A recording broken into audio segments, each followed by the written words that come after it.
ప్రభునందు ప్రియులారా, బాగున్నారు కదా? నేటి దినం దేవుడు మనతో మాట్లాడబోతున్నాడు. ఆ మాటలు విందాం. ఉన్నాడు ఆశీర్వాదం ఏంటి అని అంటే మనం ఫలించాలి అని అన్నాడు. ఓకే, సో ఫలించే విధానంలో మరి మనం చేయవలసిన పనులు కూడా కొన్ని ఉన్నాయి. ఆయన చెప్పాడు, మీరు ఫలించాలి, అభివృద్ధి పొందాలి, విస్తరించాలి, భూమిని నింపాలి, దాన్ని ఏలాలి అని చెప్పి ఆయన అన్నాడు. కానీ ఫలించాలి అని అంటే మన జీవితంలో మనం చేయవలసినటువంటి పని ఏంటి అని అంటే ద్వితీయోపదేశకాండ గ్రంథంలో ఈ మాటలు చెప్తున్నాడు. ఆయన ఏం చెప్తున్నాడంటే ద్వితీయోపదేశకాండ గ్రంథంలో ఆయన నీవు నీ దేవుడైన మాట యెహోవా మాట శ్రద్ధగా విని అని అన్నాడు. ఏం చేయాలంట? ఫలించాలంటే ఆయన ఆశీర్వదించాడు, బాగుంది. కానీ మనం ఆశీర్వాదంలో ఫలాన్ని పొందుకోవాలి.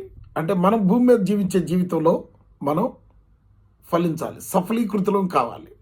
చదివితే జాబ్ రావాలి, మంచి ఉద్యోగం రావాలి, మంచి భార్య దొరకాలి, మంచి భర్త దొరకాలి, మరి సంపాదించి మంచి ఇల్లు కట్టుకోవాలి, మంచి కారు కొనుక్కోవాలి.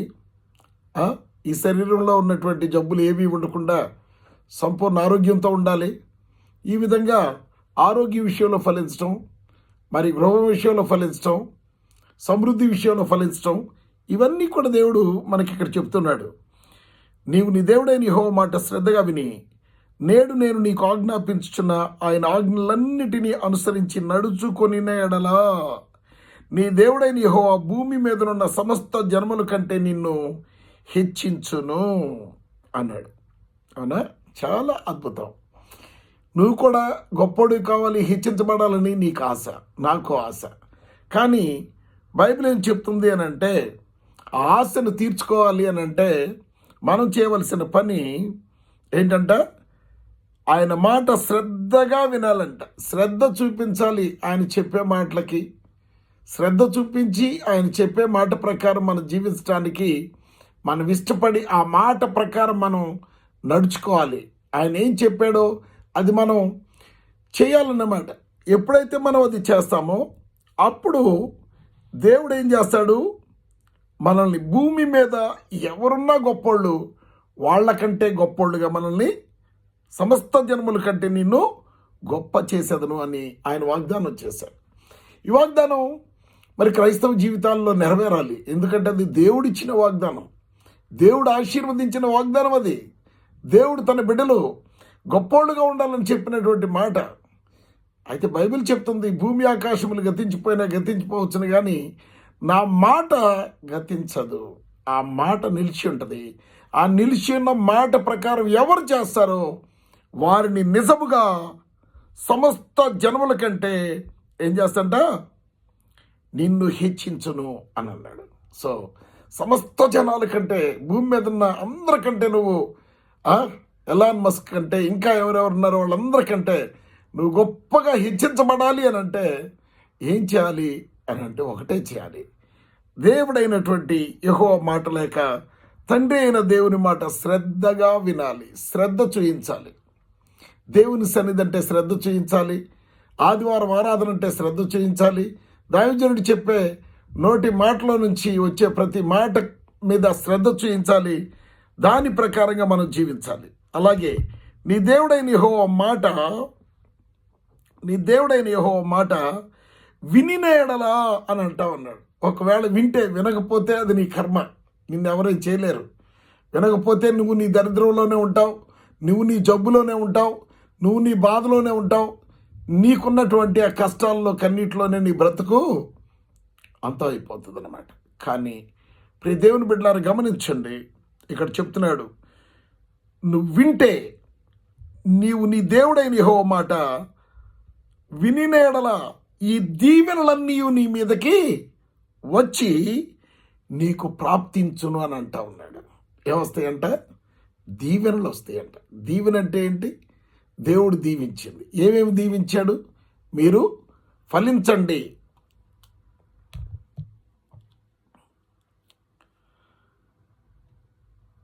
దేవుడు ఏం దీవించాడు? మీరు ఫలించండి అని అన్నాడు. ఫలించే దీవెన్ని మనం భూమి మీద పొందుకోవాలి. సో ఏమేమి ఫలించాలి? మీరు పెండ్లి చేసుకోండి, పిల్లల్ని కనండి అని అన్నాడు. అంటే గర్భఫలాన్ని మనం పొందుకోవాలి. మీరు ఫలించండి అని అన్నాడు. తర్వాత అభివృద్ధి పొందండి అని అన్నాడు. అభివృద్ధి అని అంటే మన పుట్టినటువంటి పిల్లల సంతానాన్ని పెంచుకోవడం, ఆస్తులను పెంచుకోవడం, పేరు ప్రఖ్యాతులు పెంచుకోవడం, అద్భుతమైన జీవితం జీవించటం, ఉద్యోగాల్లో గొప్ప అవడం, ఆస్తుల విషయాల్లో, ఇళ్ల విషయాల్లో, స్థలాల విషయాల్లో, వెండి బంగారం విషయంలో, అన్ని విషయాల్లో మనం గొప్పవాళ్ళం కావడం. అవునా? ఫలించి అభివృద్ధి పొంది ఏం చేయాలంట? విస్తరించాలి. నీ సంతానం ఏం చేయాలట? విస్తరించాలంట. భూమి మీద విస్తరించి భూమిని నిండించాలంట నువ్వు. సో అబ్రహాం ఏ రీతిగా అయితే ఆశీర్వదించబడి ఇశ్రాయేల్ దేశాన్ని నింపాడో ఆ రీతిగా భూమిని నిండించాలట. భూమిని నింపి ఏం చేయాలి? దాన్ని లోపరుచుకొని దానిలో ఉన్న వాటినన్నిటినీ పరిపాలించాలి, లేక ఏలాలి. సో ఇవన్నీ కూడా, ఈ దీవెనలన్నీ కూడా ఎప్పుడు వస్తాయంట? ఈ దీవెనలన్నీ నీ మీదికి వస్తాయంట. ఎలా వస్తాయి? వరద మన మీద నుంచి ఎలా పొర్లుతుందో, అవునా? సో మన మీదుగా వెళ్ళేటువంటివి, మనల్ని సంపూర్ణంగా కప్పేసేవి, మనల్ని కమ్ముకునేవన్నీ ఎలా కమ్ముకుంటాయి, అవునా? సో సంపూర్ణంగా మనల్ని ముంచేస్తాయి అన్నమాట. ఏంటవి? దీవెనలన్నీ మన మీదకి వస్తాయి, మన తల మీదకి వస్తాయి. నీతిమంతుని తల మీదకు ఆశీర్వాదములు వచ్చును అని అన్నాడు. నీతిమంతుని తల ఆశీర్వాదాల పంట, అవునా? నీతిమంతుని తల నిండా ఆశీర్వాదాలు ఉంటాయి, బ్రెయిన్ నిండా ఆశీర్వాదాలు ఉంటాయి, ఒంటి నిండా స్వస్థత ఉంటుంది, ఇంటి నిండా డబ్బు ఉంటుంది. నీతిమంతుని ఇల్లు గొప్ప ధననిధి అని అన్నాడు. సో ఇవన్నీ నెరవేరాలి అని అంటే నువ్వేం చేయాలి? నీ దేవుడైన యెహోవా మాట వినాలి, శ్రద్ధగా వినాలి.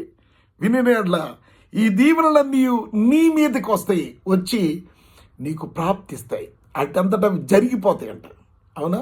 కారు కావాలంటే కారు వచ్చేస్తుంది, మంచి భార్య కావాలంటే మంచి భార్య వస్తే, మంచి కొడుకు కావాలంటే మంచి కొడుకు వస్తాడు, మంచి ఉద్యోగం కావాలంటే మంచి ఉద్యోగం వస్తుంది, మంచి ఇల్లు కట్టుకోవాలంటే మంచి ఇల్లు కట్టుకుంటావు, అవునా? మంచి కారు కావాలి. సో మంచిది, అన్నీ కూడా మంచివి మంచివి మంచివి దేవుడు నీకు ఇస్తాడు అనమాట. ఎందుకంటే దేవుడు సృష్టించిన సృష్టిలో ఆయన సృష్టించినవన్నీ మంచివి. అది మంచిదని దేవుడు చూసాను. భూమి మీద కలిగి ఉన్నది ఏది ఆయన లేకుండా కలగలేదు. సో ఆయన ఉండి కలిగినవన్నీ కూడా మంచివి. అవన్నీ కూడా దేవుడు నీకు ఇవ్వడానికి ఇష్టపడుతున్నాడు. ఎలా ఇష్టపడుతున్నాడంటే, ఆయన చెప్పిన మాట వినిన ఎడల ఈ దీవెనలన్నీ నీ మీదికి వస్తాయి, వచ్చి నీకు ప్రాప్తిస్తాయి. అబ్బా, ఏమి అద్భుతమైన జీవితం నీకు ప్రాప్తించింది అని అనుకుంటారు కదా. ప్రాప్తించటం అని అంటే మన ప్రమేయం లేకుండా మన మీదకి వచ్చి మనలో జరిగిపోవడం, నీ మీదికి వచ్చి నీకు ప్రాప్తిస్తాయి. నువ్వు వింటూ ఉంటే, ఆ మాట ప్రకారం చేస్తూ ఉంటే, ఏ దీవెనల గురించి నీకు తెలుసో, ఏ దీవెనలు ఆశీర్వాదాలు నీకు దేవుడు ప్రామిస్ చేశాడో, ఎలా ఫలించమని చెప్పాడో, అవన్నీ నీ మీదకి వచ్చి వాటికి అవే నీలో జరుగుతూ ఉంటాయి అన్నమాట. సో దాన్ని ఏం చేస్తాడు? రోమాపత్రిక 8:27-28 వచనాల్లో ఆయన్ను ప్రేమించు వారికి మేలు కలుగుటకై, ఫలము కలుగుటకై, ఆశీర్వాదం కలుగుటకై, ఆరోగ్యం కలుగుటకై, సమృద్ధి కలుగుటకై, స్వస్థత కలుగుటకై, అవునా?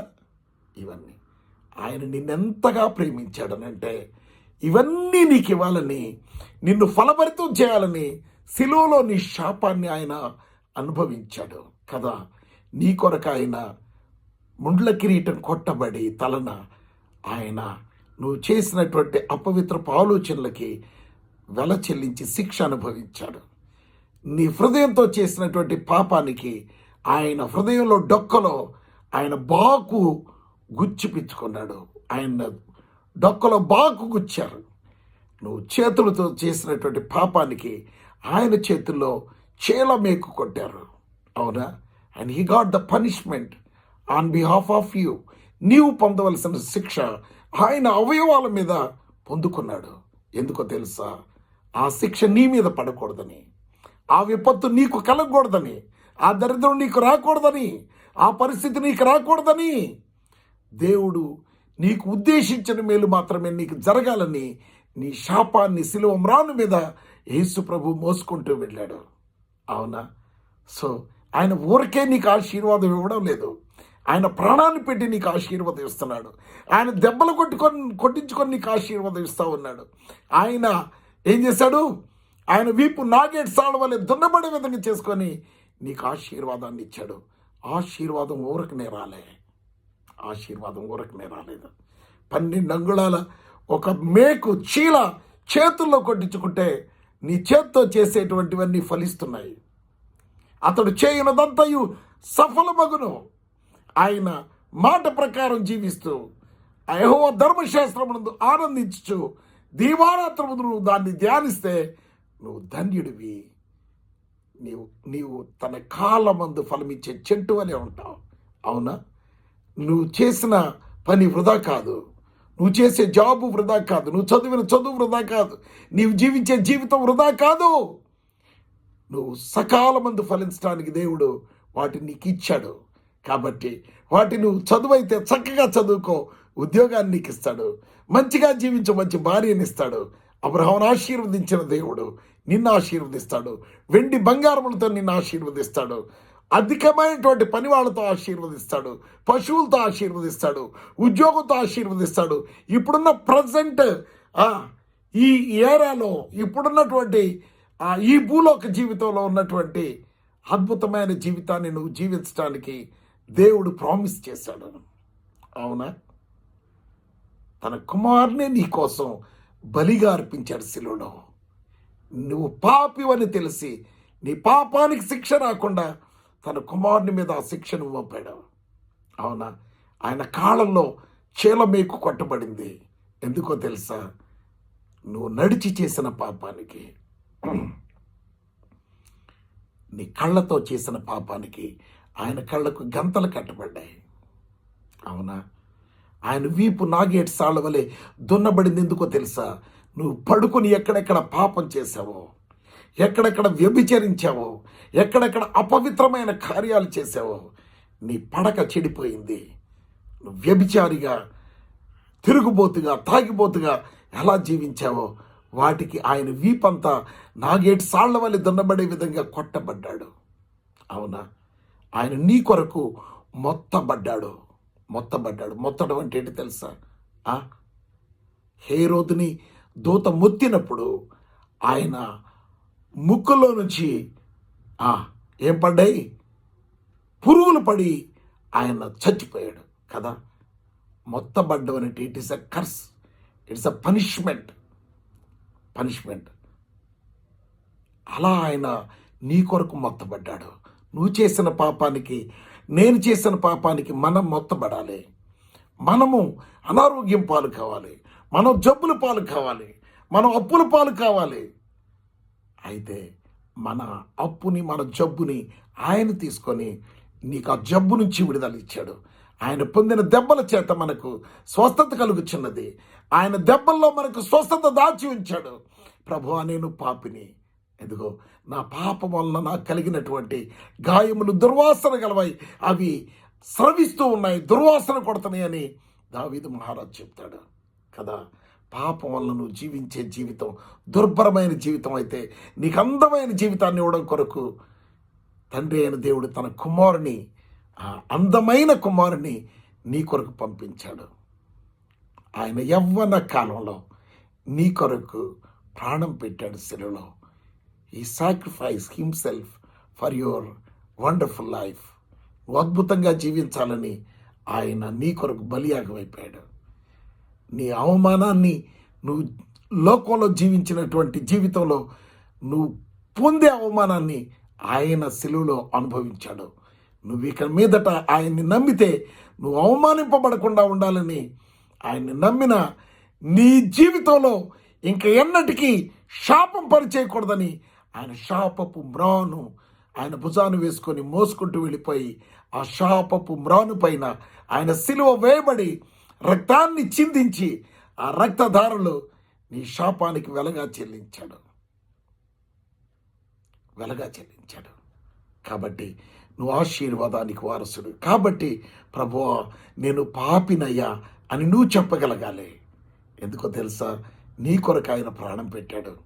నువ్వు ఆయన కోసం ప్రాణం పెట్టలేదు. నువ్వు ఆయన్ని ప్రేమించలేదు. ఆయనే నిన్ను ప్రేమించి ఈ లోకానికి వచ్చాడు. అవునా? ఆయన నీ కొరకు తన ప్రాణాన్ని శిలువలో బలిగా అర్పించాడు. కనుక అద్భుతమైన జీవితం నువ్వు జీవించడానికి ఆయన భయంకరమైన శపించబడిన జీవితాన్ని శిలువలో అనుభవించాడు. ఆయన పొందిన దెబ్బలు నిన్ను స్వస్థపరుస్తాయి. ఆయన గాయాల్లో నీకు స్వస్థత ఉంది. ఆయన రక్త ప్రోక్షణలో నీ శాపానికి విమోచన ఉంది. ఆయన చిందించిన రక్తధారంలో నీ పాపపు బ్రతుకుని కడిగేసుకో. ప్రభువా నేను పాపినయ్యా, నాకు మేలు చేయడానికి, నన్ను ఆశీర్వదించడానికి నువ్వు ఏ లోకానికి వచ్చావు ప్రభువా అని చెప్పి ప్రార్థించు. ప్రభు దగ్గర నీ పాపాలు ఒప్పుకో, పశ్చాత్తాపడు. ఇటువంటి దరిద్రపు జీవితం నాకు వద్దు ప్రభువా. అయ్యా ఇంత నా కొరకు నువ్వు చేసావు, నిన్ను నమ్మితవన్నీ నేను పొందుకునే విధంగా నమ్మేటువంటి ప్రతి ఒక్కరికి మీరు ఉన్న దేవుడై ప్రతిఫలాన్ని ఇవ్వడానికి అయ్యా నన్ను పిలిచారు. ఆ పిలుపుకు నేను లోబడి నీవు చెప్పిన మాట ప్రకారం వింటాను, నమ్మి బాప్తిస్మం పొందుతాను.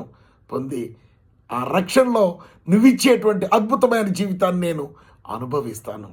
ఆ రక్షణలో నువ్విచ్చేటువంటి అద్భుతమైనటువంటి ఆ సూచక్రియల్ని నేను అనుభవిస్తాను. మహత్కార్యాలను నేను అనుభవిస్తాను. నానా విధములైనటువంటి ఆత్మ వరాలుతో నింపబడి అనేకులకు ఆశీర్వాదకరంగా ఉంటాను అని చెప్పి ప్రార్థన చేయి. ఈరోజు ప్రభువా నేను పాపినని చెప్పు. నా ప్రతి పాపాన్ని క్షమించి కడిగి పరిశుద్ధపరిచి నీ రక్తంతో నాయన ఇకెన్నడూ పాపం చేయకుండా నన్ను కాపాడు. నా స్వభావం పాప స్వభావం, నా జీవితం పాప జీవితం, నా పరిస్థితులన్నీ కూడా అపవిత్రమైనవి. నాదు పెదవులు అపవిత్రం, నాదు పాదాలు అపవిత్రం. కొంత కాదు, కొన్ని కాదు, అన్ని దోషాలే నా జీవితం అంతా.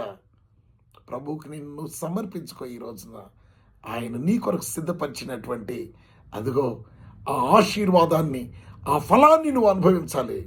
నువ్వు ఫలించాలని దేవుడు ఇష్టపడి తండ్రి అయిన దేవుడు ఏదైనా తోటలో నీకు ఫలాన్ని ఇవ్వాలని ఆయన ఆశీర్వదించాడు. ఆశీర్వాదాన్ని సొంతం చేసుకోవాలంటే యేసు ప్రభువును నువ్వు నమ్మాలి, ఆయన సిలువను నమ్మాలి, ఆయన రక్తాన్ని స్వీకరించాలి. ఆయన ఇచ్చే రక్షణని నిర్లక్ష్యం చేయకుండా ఆ గొప్ప రక్షణను నువ్వు పొందుకొని భూమి మీద అద్భుతంగా జీవించాలి. ఎలా జీవించాలి అని అంటే ఆయన చెప్తున్నాడు.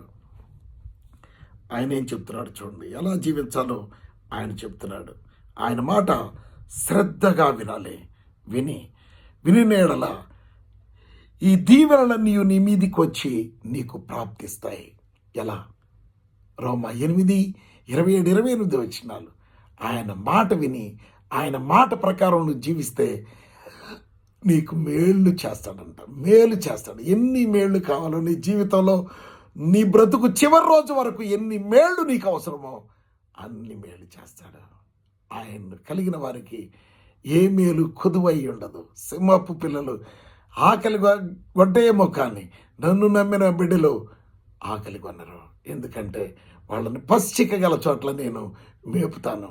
శాంతికరమైన జీవితాన్ని వాళ్ళకి అందిస్తాను.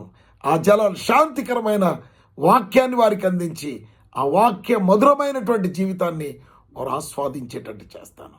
సెలవులో సమాప్తమైందని చెప్పినటువంటి యేసు ప్రభు ఏం సమాప్తమైందో చెప్పాడో తెలుసా?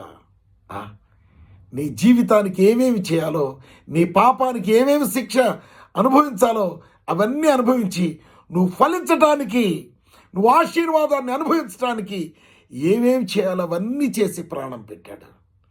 ఇక ఆయన్ని నమ్మి నీ పాపాలు కడుక్కొని ఆయన చెప్పినట్లు జీవిస్తూ ప్రతి ఆశీర్వాదాన్ని అనుభవించడమే నీ జీవిత పరమార్థం, లక్ష్యం అని బైబిల్ చెప్తుంది. ప్రియ దేవుని బిడ్డలారా గమనించండి, ఈ దీవెనలన్నీ నీ మీదకి వచ్చి నీకు ప్రాప్తిస్తాయి. ఎలా వస్తాయి? ఆయనే వాటిని జరిగిస్తాడనమాట.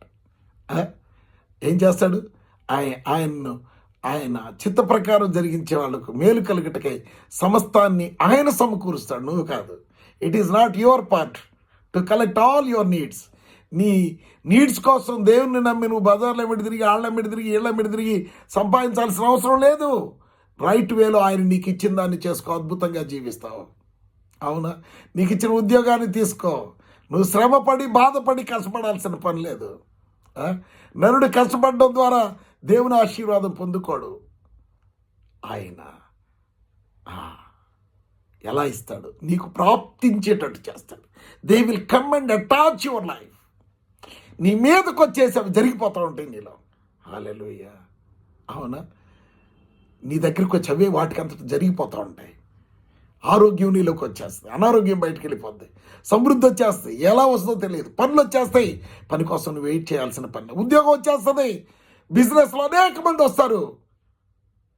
నిన్ను విడిచిపెట్టకుండా నువ్వు ఎలా ఫలిస్తావంటే ఫైనల్గా నీ చేతి పనులన్నింటినీ దేవుడు ఏం చేస్తాడు?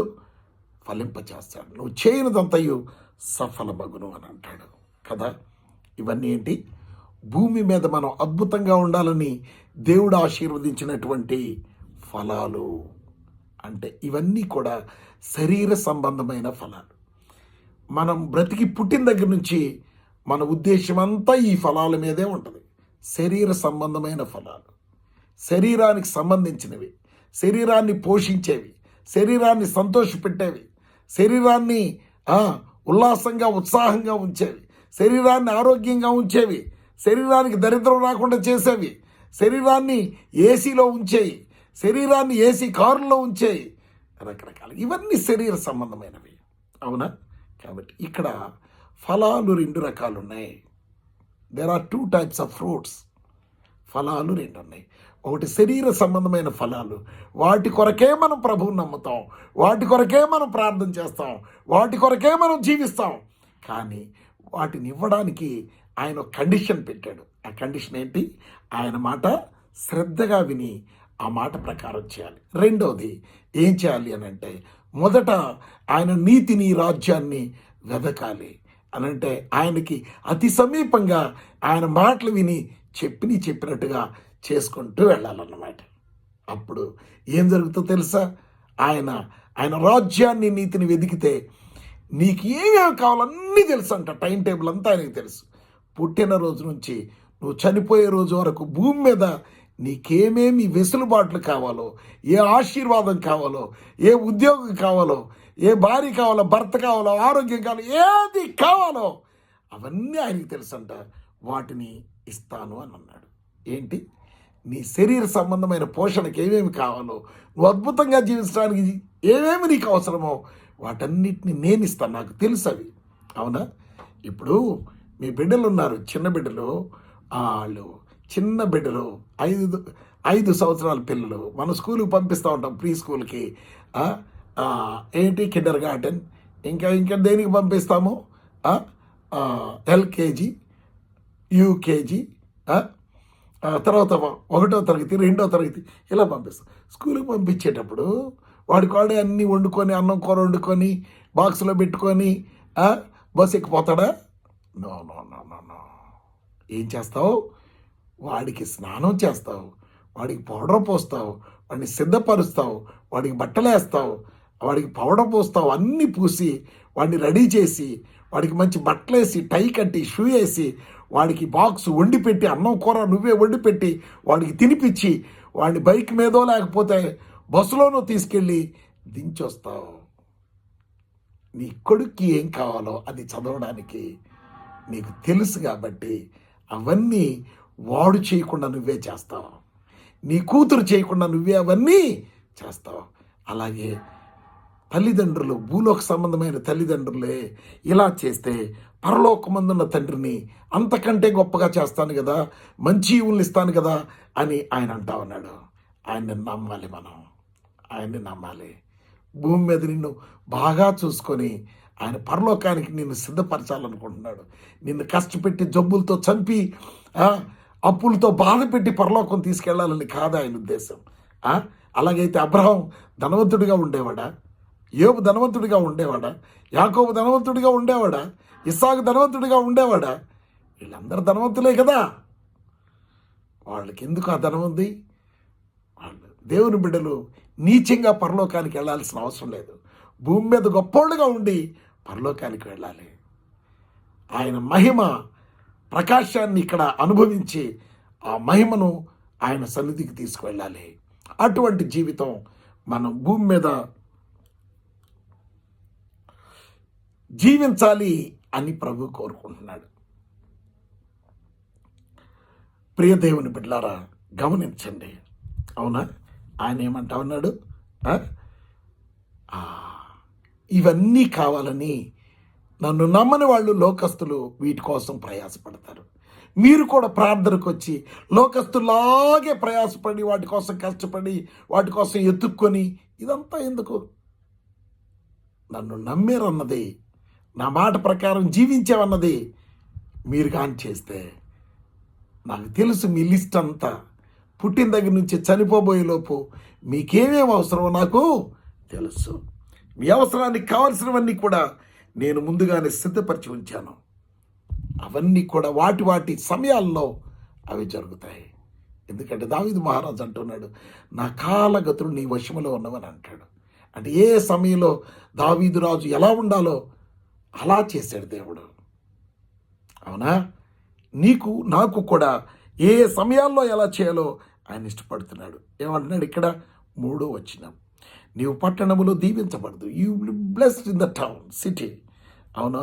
నువ్వు ఉద్యోగంలో దీవించబడతావు, పొలంలో దీవించబడతావు. పొలం పని చేస్తే నీ గర్భఫలము దీవించబడుతుంది. ఏంటి నీ గర్భఫలము దీవించబడదు? నీ గర్భఫలము, నీకు ఫలము నేను ఫలింప చేస్తానన్నాడు. గర్భఫలాన్ని దీవిస్తానన్నాడు. దేవునికి స్తోత్రం కలుగుగాక. నీ భూఫలము, భూమిలో వేసే పంటలు ఫలిస్తాయంట. నీ జీవితమే ఫలభరితమైన జీవితంగా ఉంటుందంట. చాలామంది ఇదేంటి పొద్దుగూకులు ఈ మనకు కావాల్సిన నీడ్స్ గురించి చెప్తారు. అవును, దేవుడే చెప్తున్నాడు, నేను చెప్పడం కాదు. నిన్ను ఈ రీతిగా ఫలింపచేసి, ఇదొకటే ఫలం కాదు నువ్వు పొందాల్సిందే. కానీ క్రైస్తవుడు ఈ ఒక్క ఫలం కోసం ఎదురు చూస్తున్నాడు. కానీ దేవుడు వాటిని ఇస్తానన్నాడు. నీ గంప, నీ పిండి పిసుకు, నీ తొట్టి, అంటే నీ ఇంట్లో బియ్యం సరుకులన్నీ కూడా సమృద్ధిగా ఉంటాయి. నువ్వు ఇంట్లోకి వచ్చినప్పుడు దీవించబడతావు.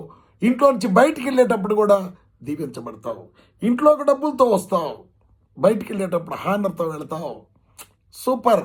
నీ లైఫే ఒక అద్భుతం. నీవు లోపలికి వచ్చినప్పుడు దీవించబడదు, వెలుపలికి వెళ్ళినప్పుడు దీవించబడదు. ఒకవేళ శత్రువులు కానీ నీకుంటే నీ మీద పడే శత్రువులను యెహోవా హతమగునట్లు చేయను, వాళ్ళని చంపేస్తాడంట దేవుడు. నీ శత్రువుల్ని లేపేస్తాడంట. హల్లెలూయా. వారొక త్రోవను నీ మీదకి బయలుదేరి వచ్చి 7 త్రోవల నీ ఎదుట నుండి పారిపోతారు. ఒకవేళ వచ్చారనుకో, నేను చూస్తే వాళ్ళు పారిపోవాలంతే. అలా చేస్తాను.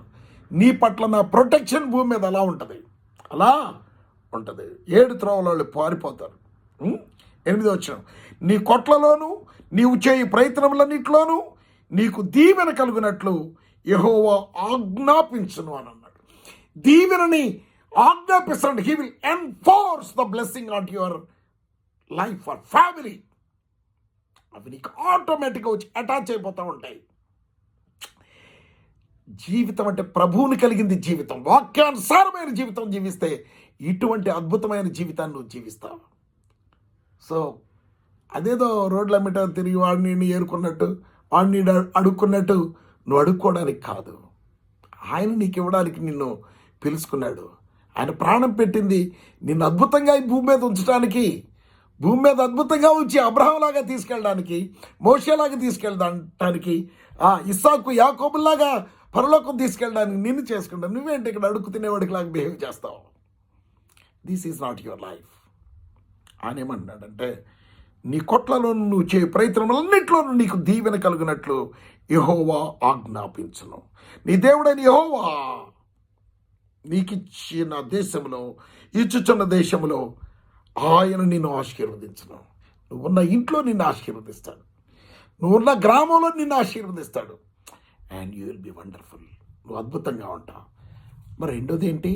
బైబిల్లో 2 రకాల ఫలాలు ఉన్నాయి. ఇది శరీరంలో మనం బాధపడకుండా ఉండేదానికి, అద్భుతంగా జీవించేదానికి. కానీ ఇంకొకటి ఏంటి అని అంటే, గలతీయులకు రాసిన పత్రికలో ఆయన చెప్తున్నాడు, ఇప్పుడు చెప్పుకున్నవన్నీ కూడా శరీర సంబంధమైన ఫలాలు. దేవుడు వాటిని మనకు ఇవ్వడానికి సిద్ధంగా ఉన్నాడు. సో రెండవది ఏంటి అని అంటే ఆత్మ సంబంధమైన ఫలాలు. అవి గలతీ పత్రికలో రాయబడి, వాటిని చూద్దాం. గలతీ పత్రిక 5వ అధ్యాయం 22వ అయితే ఆత్మఫలమేమనగా అని అన్నాడు. సో శరీరానికి ఫలింపచేసి దేవుడు ఆశీర్వాదాన్ని ఇచ్చాడు. అవన్నీ నువ్వు పొందుకొని జీవించాలి. తర్వాత ఆత్మఫలాలు, నీలో ఉన్న ఆత్మ, దేవుని ఆత్మతో నువ్వు శరీరంలో ఫలాలు ఫలించాలంట. ఆత్మఫలమేమనగా అవేంటి అనంటే ప్రేమ, సంతోషము, సమాధానము, దీర్ఘశాంతము, దయాళత్వము, మంచితనము, విశ్వాసము, సాత్వికము, ఆశానిగ్రహము. ఇవన్నీ ఏంటి తెలుసా? కంప్యూటర్లో ఇవన్నీ ఏంటి తెలుసా? సాఫ్ట్వేర్. ఇంతకుముందు దేవుడు దీవించిన ఆశీర్వాదాలు, ఫలాలన్నీ హార్డ్వేర్. అవన్నీ శరీర సంబంధమైనవి, ఇవి ఆత్మ సంబంధమైనవి. అవునా? ఈ ఆత్మ సంబంధమైనవి, శరీర సంబంధమైనవి అన్నీ అనుభవించి ఆత్మ సంబంధమైనవి నువ్వు అనుభవించకపోతే పరలోకి వెళ్ళడం కష్టం. అవునా? ఈ లోకంలో మంచోడు అనిపించుకోవడం అస్సలు కష్టం. కాబట్టి ఆత్మ ఫలాలు మనం ఫలించాలి. శరీర సంబంధమైన ఫలాలు ఎంత ముఖ్యమో ఆత్మ సంబంధమైన ఫలాలు నిన్ను పరలోకం తీసుకెళ్తాయి. శరీర సంబంధమైన ఫలాలు నిన్ను భూమి మీద అద్భుతంగా జీవింపచేస్తాయి. కాబట్టి ఈ 2 ఫలాలు మనం కలిగి ఉందాం. దేవుడి ఫలములతో మనల్ని బహుగా ఆశీర్వదించునుగాక. God bless you.